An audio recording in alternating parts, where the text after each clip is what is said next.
Welcome to the Golfish Podcast. I'm your host, Amy Goodman. Every week on the show, we're going to bring you fascinating interviews with the people behind the players of the PGA, LPGA, Champions Tour, and beyond. Be sure to subscribe so you don't miss a minute of the action.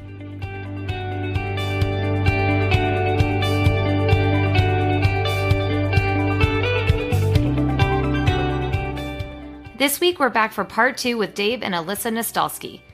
Be sure to check out episode 5 if you missed part 1. This week, we're learning more about these serial entrepreneurs, their lifestyle brand, Port and Oak, and their newest venture, Dogwood Country Club. Let's get started. Hello. All right. Can you hear us? I can. Oh, amazing. Okay. Oh, I hear you this time, Dave. Oh, hey, look at that. We have all the technology figured out. Oh, my gosh. It's probably because we're at Dogwood and we're on our commercial internet. I guess at home, I don't know. Maybe it's something to deal with that. So do y'all have internet now? I mean, have they figured out the hazards? We broke up with our internet provider. Oh, no. Yeah. Oh, yikes. Yeah, we finally had the time to get on a customer service call that we'd been pushing off forever, and they would not oblige. So I just told them, look, nightmare. we're done if you guys can't help us out. So goodness. We're on the market. You're on the market. Good to know. Oh my goodness. Well, yeah, that was crazy. I'm so glad that we were able to make this work. Dave, how was your coaching today? Oh, it was awesome. Another full jam-packed day. We got some new technology at Dogwood that I've started teaching on. I'm really excited about for this year. Awesome. It's a putting technology from Germany called PuttView. So what does that do? So it's all visualization. It's green reading skills. It's basically they take a 3D map of any green surface and they display break lines. They have slope lines. There's different lines, obviously, you can take with putting depending on the speed that you're rolling putts. And it's the first time, I think, in the world that there's a technology out there that allows clients to work on and visualize literal aiming lines on the green. They're projected onto the green by a projector that's mounted on the ceiling above. Oh, that's interesting. How did you find it? PGA show. Oh, yeah, okay. We're down in Orlando. We ordered it in January, I think, maybe February, was it? Well, January, because Yeah, PGA shows end of January every year. And it's kind of a new company, and it took them until July, I think, to deliver on it. So we just opened it up a couple days ago. That's awesome. Well, this is a really interesting segue because we talked a lot about Dirty Larry Golf, and Alyssa, I have a feeling I'm gonna lean on you a lot in a couple of these questions. But you guys are not just entrepreneurs with Dirty Larry Golf, right? You're serial entrepreneurs. And so just to recap, so you started Dirty Larry in 2013. Alyssa, you joined in 2016. I think, Dave, you said you joined in 2015, going full-time, obviously. Right. And then I believe, if I have my dates right, about 2 years ago, in 2017, y'all started Port and Oak. Ooh. So tricky because Port and Oak, it's been a journey. So that really started on a whole nother platform. And Port and Oak itself has become so many different things that that's hard to say. So tell us about Port and Oak, because I see it online as, on Instagram specifically, as a lifestyle brand. Y'all partner with a lot of different companies and do some like cross sponsorship and things like that. So tell us how Port and Oak came about and where it is today. Yeah, so that's kind of what I was getting at.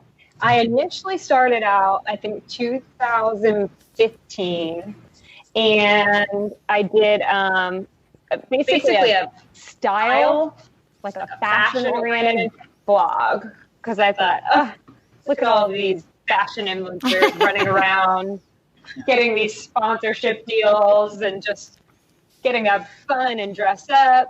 And I have people that are still lingering on the account from there.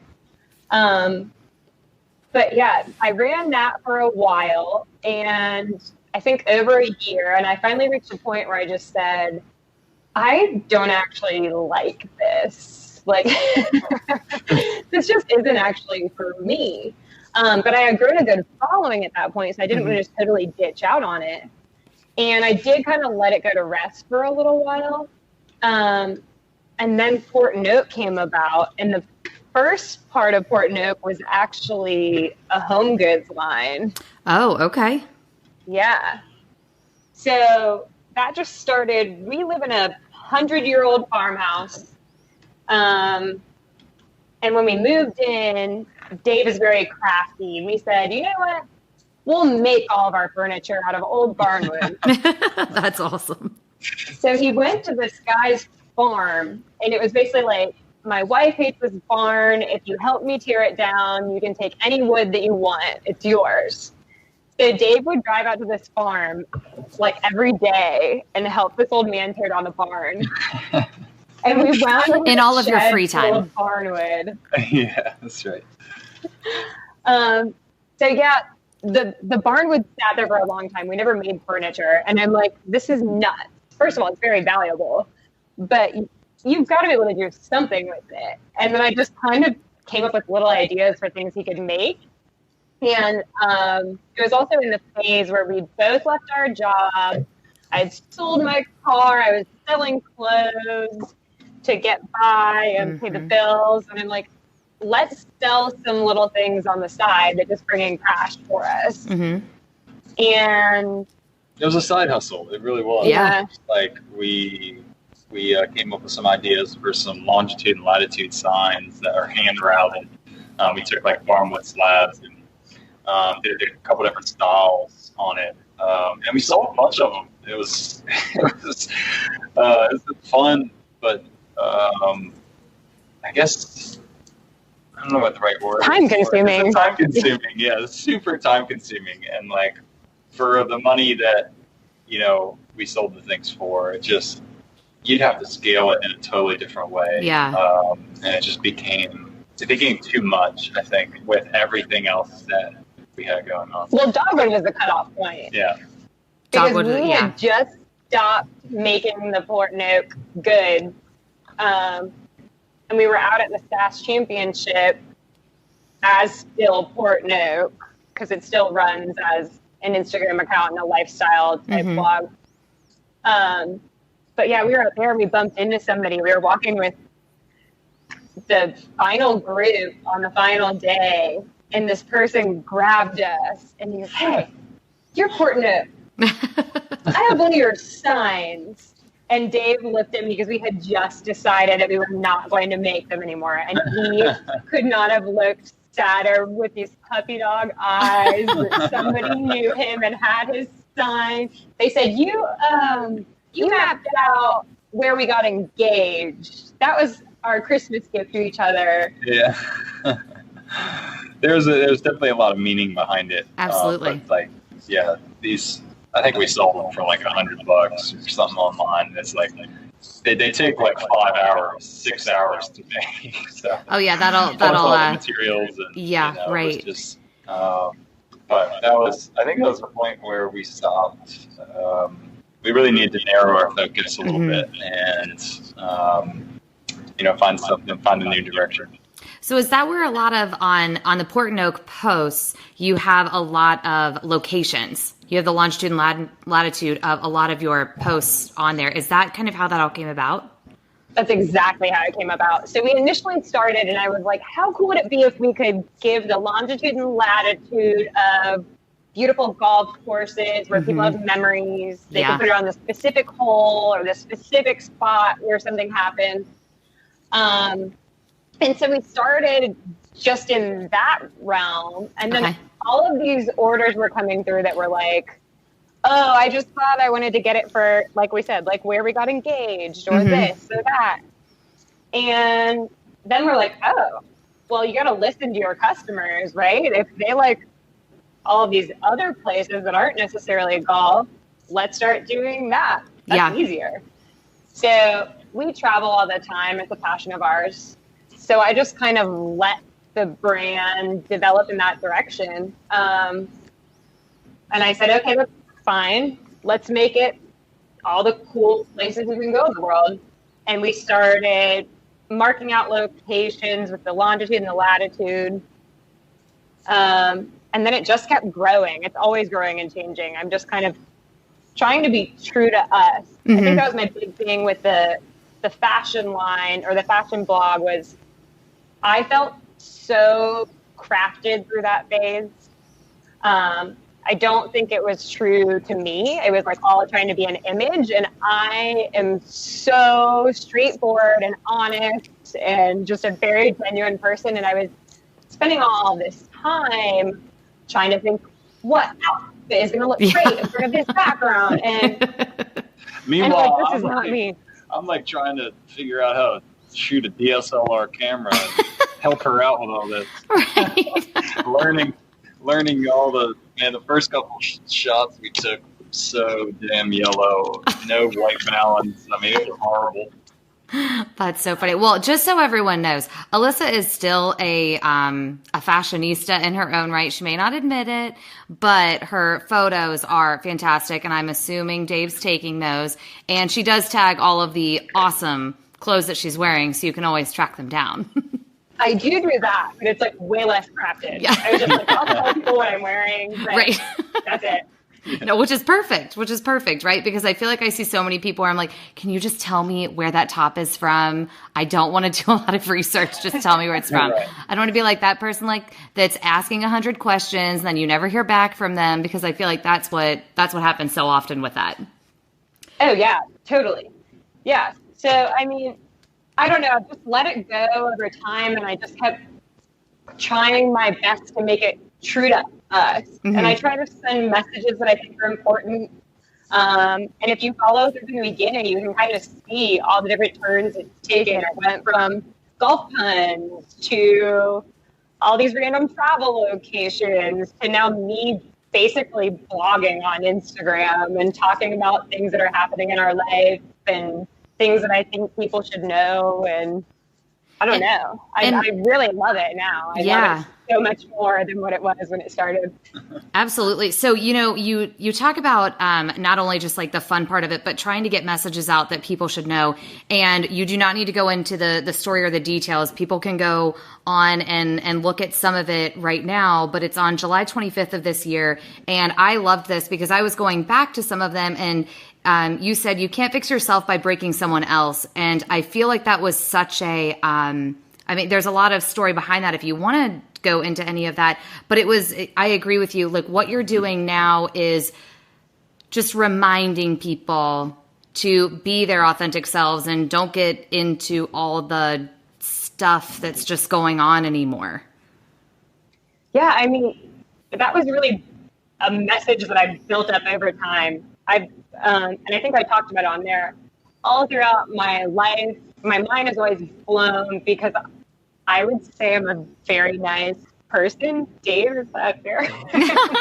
I mean, you've been very nice to me, so yes, I will vouch for that.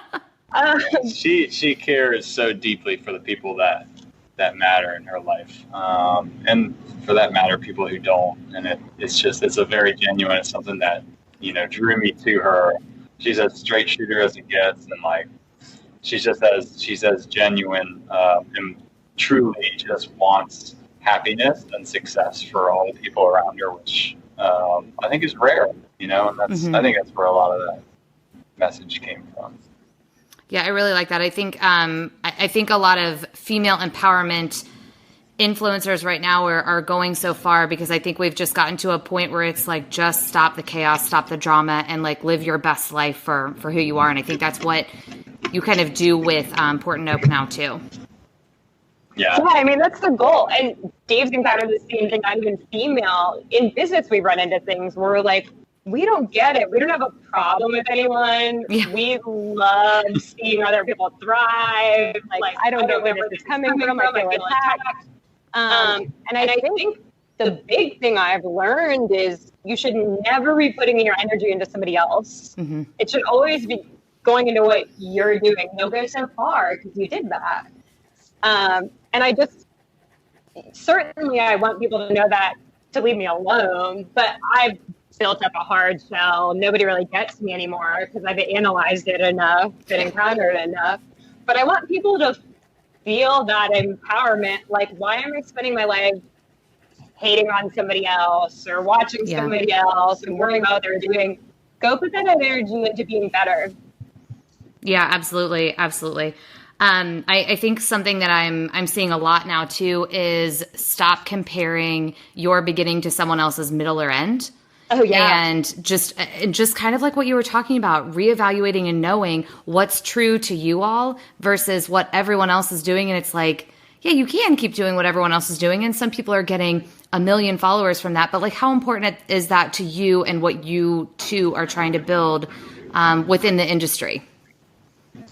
Yeah, and I think one thing we found is we build such great relations with people. And like you said, we really care about everybody around us, that I look at things that have happened in our lives and the breaks we've been given, and I just know it's because we do care about people and we build those relationships. And I think it comes back to us. And I would rather focus on that and keep building in that way, and everything falls into place. Absolutely. Right? If you're not slimy and you do things the right way and you treat people right, it all works out. Like, I could get chills thinking about some of the things we talked about, it, right? Like the Michael Collins thing. Yeah. That's just, things fall into place. Yeah, absolutely. Really absolutely. Do. Yeah, for sure. And so let's talk about the next thing that fell into place. So Dogwood Country Club, you're coming up on your year anniversary, or at least you're celebrating your year anniversary at the end of August. So first of all, what is Dogwood Country Club and how did that come about? Yeah. Dogwood's an indoor golf studio in downtown Raleigh. It came about really, we spent years building e-commerce, and that business, Dirty Larry Golf, it's going, it's got some legs.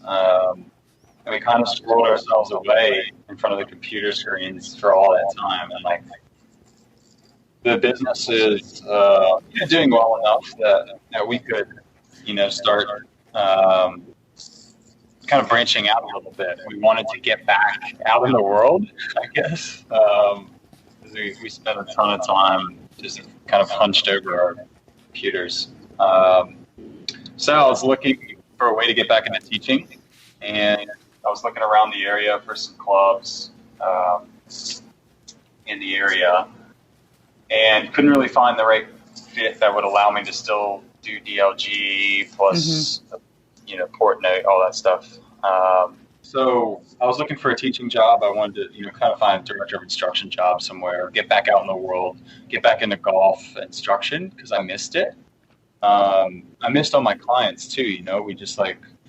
We spent our lives building DLG, so relationships kind of dwindled a little bit, and I miss people. I didn't realize how much I love Liz, but you need other folks in your life. I'm not enough for you. Uh-oh, this is going to become like a psychology session. Yeah. No, I mean, she would agree. She agrees 1,000%. So we were looking around, couldn't really find the right thing. And then I just kind of said, well, let's start our own club. Yeah. And it started snowballing. Like, I had the idea for a simple teaching studio, like 800 square feet, one bay, little desk at the front to check in and check out. And then like everything else in our lives, it was like the idea just like started snowballing. So we got a 3,000 square foot facility. List got into a full retail floor. We're a semi-private urban country club in every sense. Memberships, we do private instruction.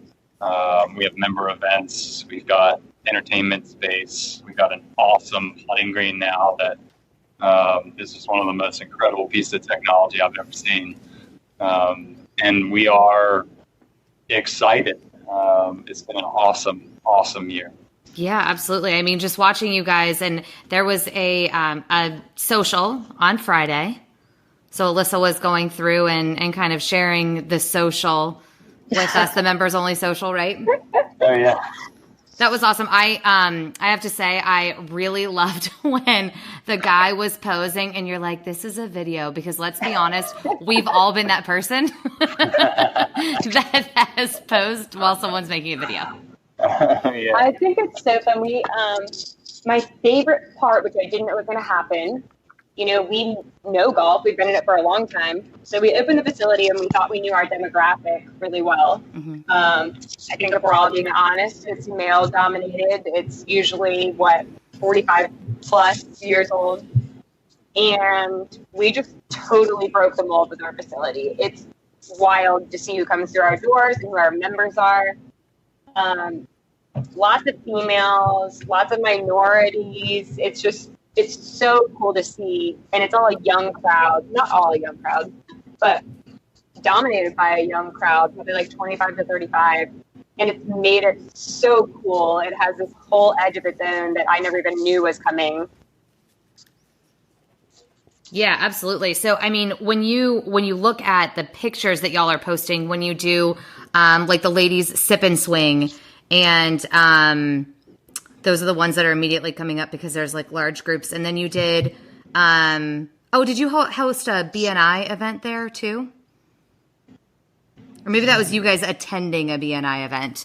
But it does look like a very different demographic than you would see at most golf clubs, country clubs, people that are going to take lessons or kind of be involved in the type of industry that you're in the golf industry. Yeah, no, it sure is. We've been blown away by how many brand new golfers are enjoying this facility, like never picked up a club before.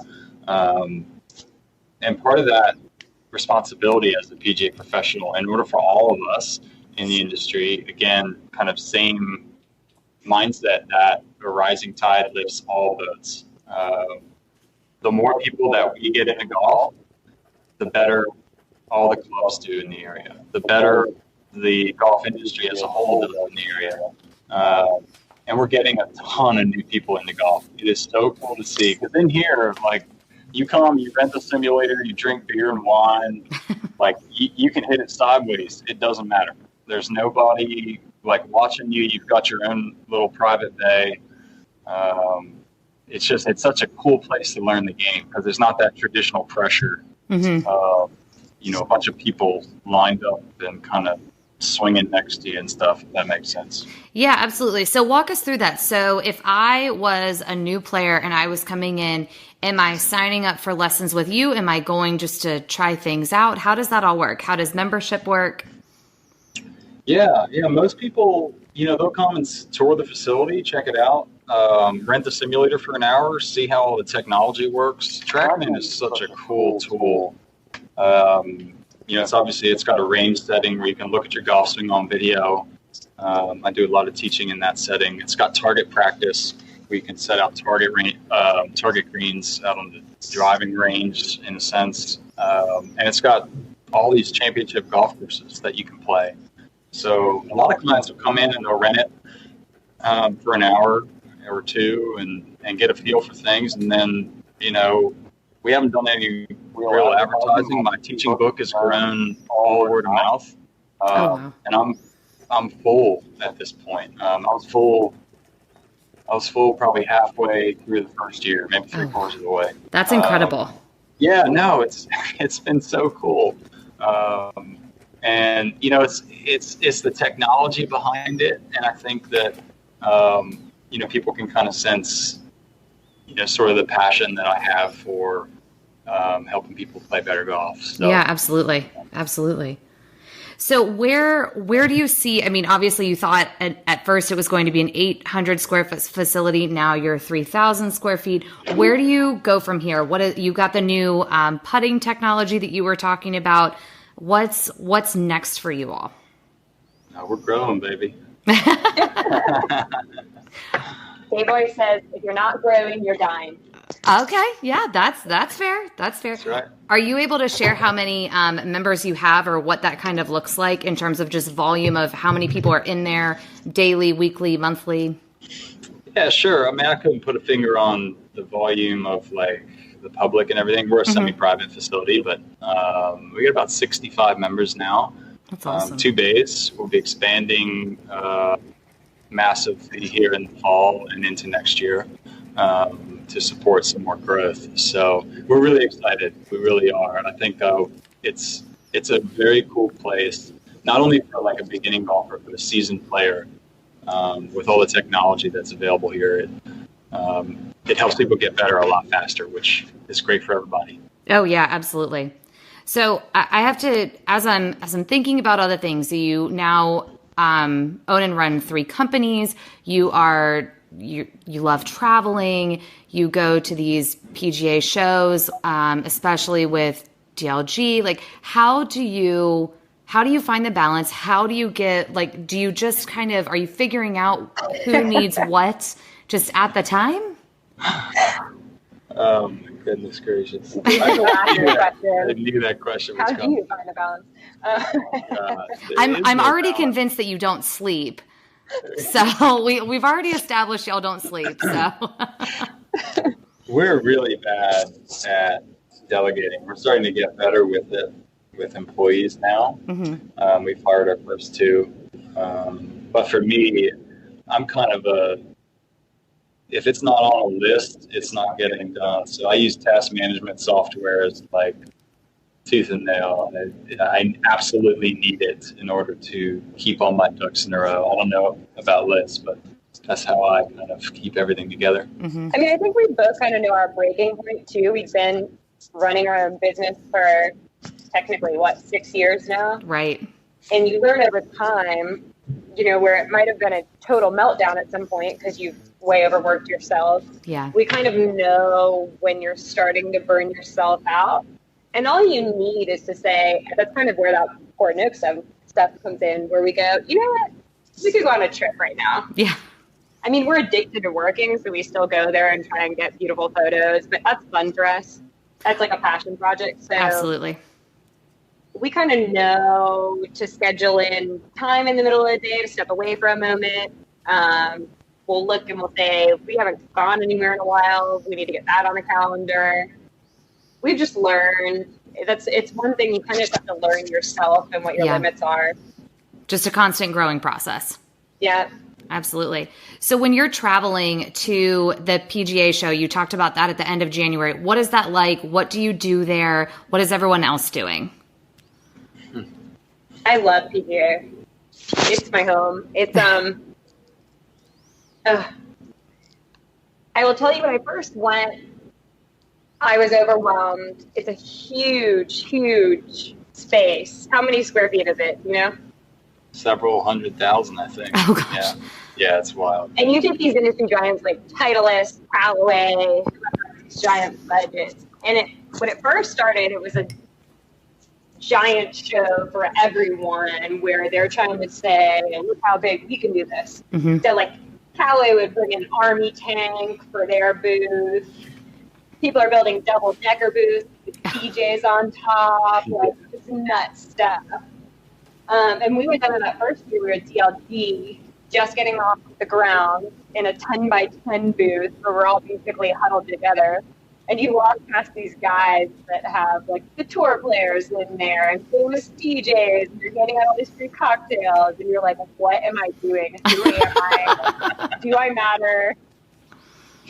Yeah, it makes you feel kind of small in that show. But now I don't. Not 6 years later. Now I feel I walk through and I'm like, I can't walk 5 feet without seeing somebody I know. Everyone's so excited. It's a giant reunion because this is one industry where you all start in one place and then you all wind up all across the country. Spreading way out. So yeah, absolutely. Everyone we partied with in college or do really well is in Montana and Florida and New York. And it's like the giant reunion every year. That's awesome. It is so fun down there. It's like, it was overwhelming at first with our tiny little business. I mean, we went down there our first year just with little, like we took 20 3D printed prototypes of our Navigator, the putting aid, and they were all falling apart and stuff. They're like glued together. We were gluing them together, like trying to sell these things and, kind of test the market and see if people were interested in it. But it's grown a lot. We don't exhibit down there. We get a whole heck of a lot more done walking the floor. Oh, yeah. And this past year, we were in a totally new space, being the floor. Like, we were always the sellers. Like, we were, like, trying to hawk product and move volume and stuff, and you're grinding, you're bumping into people at the bars and handing out business cards. Mm-hmm. It was just it's a rat race. But this year, we went as buyers. Oh, for Dogwood. Yeah. Dogwood. So we were the ones that, like, people were trying to woo us a little bit, take us out, that kind of thing, which was very different. They were trying to get us to stock their product in the stores. So it's got to make you breathe a little bit easier that year then. Oh, it did. Yeah, I loved last year. I felt like a queen. So I was like, hello, everyone. Right? Like, sure, we'll talk to you about your product. Exactly. You go down there and, golly, just, I'm scared of how much money I'm going to spend technology coming in next year. Oh my gosh. Yeah. The amount of stuff that is coming out, really in indie industry at any of these trade shows is just, mind blowing. And you have to try so many things out to really figure out what's going to work for you. Yeah. So did you you did say you found the new putting technology down there in January. So when you found that new putting technology in January and they just got it to you in July, was that kind of the same turnaround for you guys when you had the Navigator, from when you guys went down that first year in January with your prototypes to how long was that cycle? Wow, that's a great question. I think it might have been a little bit longer than this company. We weren't funded, I don't think. We weren't fully funded when we went to a PGA show first. Yeah, we weren't funded. No, it was just, we had raised money, friends and family and stuff. And we did a Kickstarter after that. Yeah, it was probably, after that first show, like a year and a half, maybe? 2 years?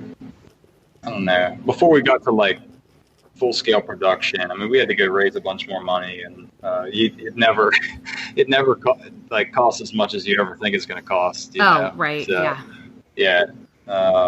It took us a little while longer to get the Navigator market. To get it going.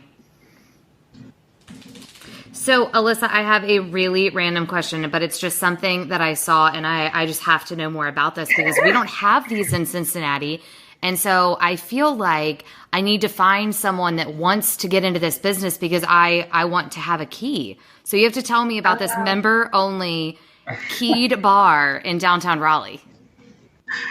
It is brand new. It just opened this year, I think. And it's owned by one of the guys. In Raleigh, we have, it's like most cities have this, but we have like kind of the restaurant giants, the names. So probably biggest is Ashley Christensen. She has 6 restaurants open here right now. Restaurant bars, yeah. Okay. But typically they do well, and all of a sudden they do another take on their food and another take and another take. So it's one of those guys in our area that had a space underneath his space for his restaurant that was like a basement. And he just came up with the idea that it could be a members-only bar, but literally only somebody with a key can come in. You are limited to how many guests you can have. They don't want any college kids in there. You have to be 25 plus, like all of these stipulations. But it's so cool. They have a record player in. You can bring in your records. Oh, that's so cool. On vinyl for everybody. But yeah, we were invited to join, and we jumped right on that. Heck yeah, that sounds awesome. That sounds so awesome. Yeah, it's a cool spot. So, what do you guys like to do together or separate when you're not on the course, not working? That might be a trick question because it might just be that you're You're just working in a different location. Yeah, it is a little bit of a trick.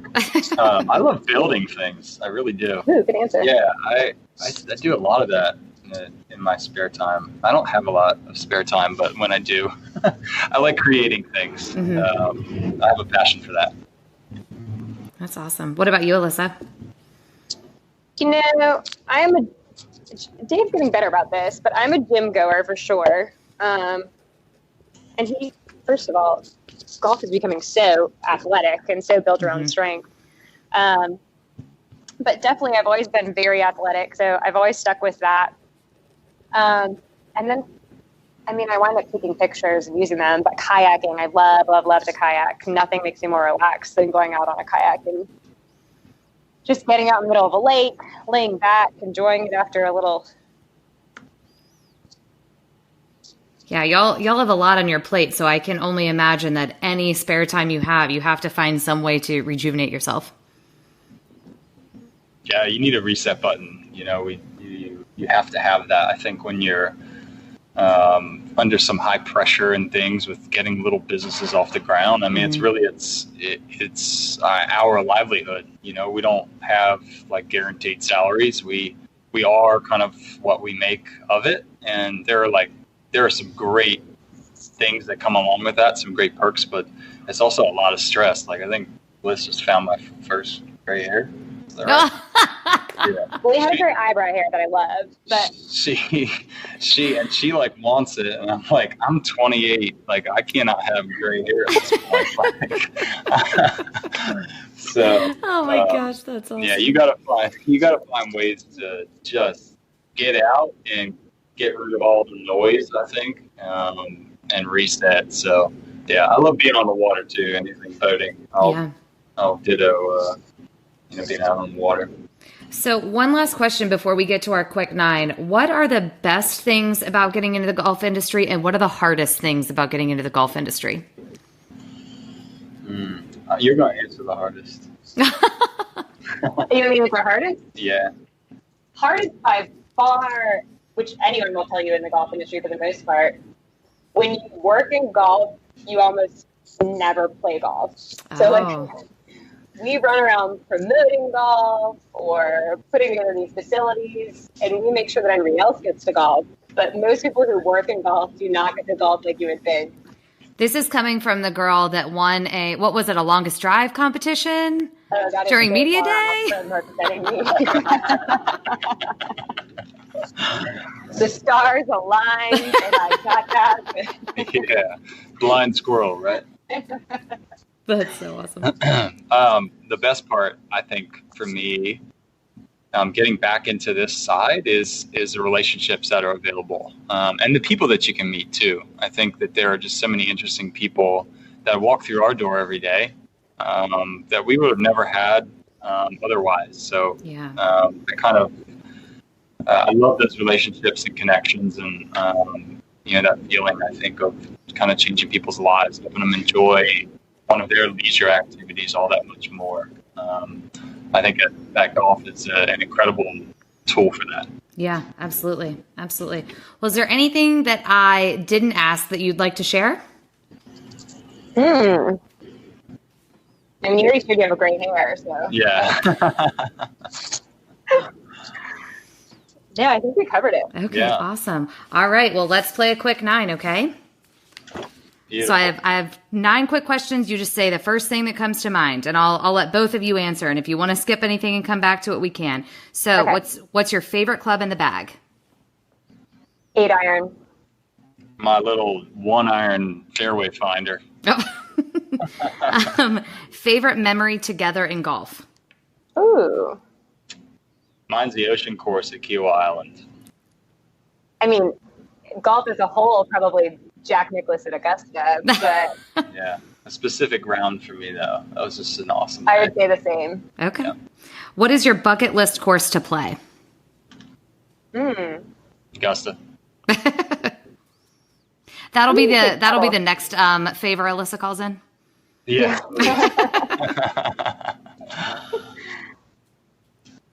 Mine was Pebble. Okay. Would you prefer to walk or ride a course? When my knee's feeling good, definitely walk. I love walking. I caddy for Dave a lot of times. Oh, that's awesome. Yeah. What is your favorite tournament to attend? Nothing compares to Masters, but I also love the RBC in Hilton Head. It's just a fun, such a cool spot, but such a fun area down there. They get rowdy. They do. We went for the first time this year, and it was so much fun. Absolutely beautiful course. The people were great. You know, I have we had our same ones every year that are close by, and I love going down to Quail Hollow. Now they've done the PGA Championship and the Wells Fargo, but I think they have a beautiful facility there. I just love the way it's laid out. So I'm going to say Quail Hollow, whatever they're hosting. Awesome. So road trip or frequent flyer? Road trip. Yeah, we drive a lot more when we fly. Early bird. I have control issues. There's nothing wrong with that. Early bird or night owl? I both. Yeah. Like I said, these people don't sleep, so that makes sense. Would you rather vacation at a lake or an ocean? Ocean. Probably ocean. And what is your drink of choice? Well, bourbon for me. Yeah, bullet bourbon. Bullet bourbon. Okay. All right. There we go. Well, Alyssa and Dave, thank you so much. It was such a pleasure chatting with both of you. Where can we find you to continue this conversation online? So many places. Where to begin? We're on Instagram. That's a great place to really connect with us. We run it. We chat with everybody on there. Yeah, our whole life is online at this point. So. Dogwood Country Club, Dirty Larry Golf, Portnoy, follow along on all three of those. I have a Dogwood CC Pro Instagram as well for instructional content. I think that's it. Right. Awesome. Well, we will make sure everyone has access to that. Again, thank you so much for your time, and I am so excited to share you with our listeners. Sounds great, Amy. Thanks so much. Thank you. Talk to you soon. Bye-bye. Bye.